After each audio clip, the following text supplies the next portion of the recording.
Let us move on to our next questioner at the microphone over there. Mr. Edelman. Welcome to America, Mr. Mandela. I'm Ken Edelman. Those of us who share your struggle for human rights and against apartheid have been somewhat disappointed by the models of human rights that you have held up since being released in jail. You've met over the last 6 months 3 times with Yasser Arafat, who you have praised.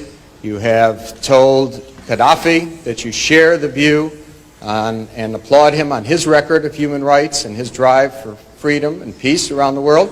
And you have praised Fidel Castro as a leader of human rights and said that Cuba was one of the countries that's head and shoulders above all other countries in human rights, despite the fact that documents at the United Nations and elsewhere show that Cuba is one of the worst.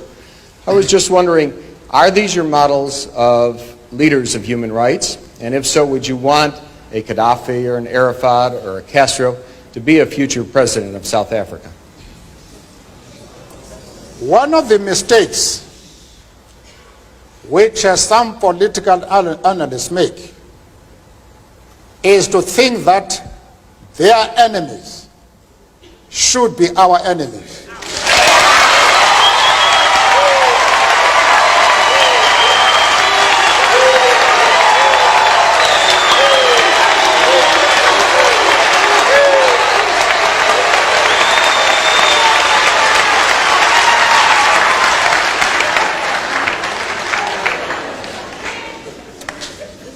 That we can and we will never do. We have our own struggle which we are conducting. We are grateful to the world for supporting our struggle. But nevertheless, we are an independent organization with its own policy. And the attitude of every country towards, our attitude towards any country is determined by the attitude of that country to our struggle.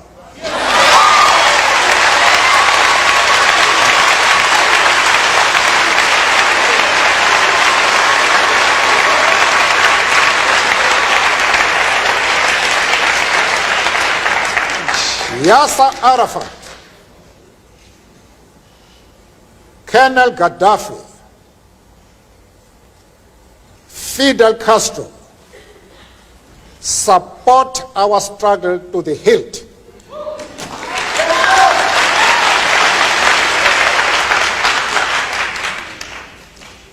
There is no reason whatsoever why we should have any hesitation about hailing their commitment to human rights as they are being demanded in South Africa.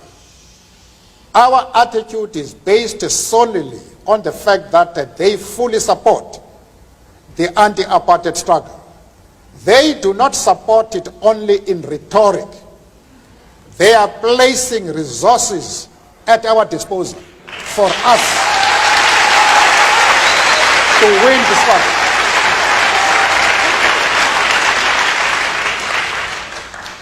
That is the position.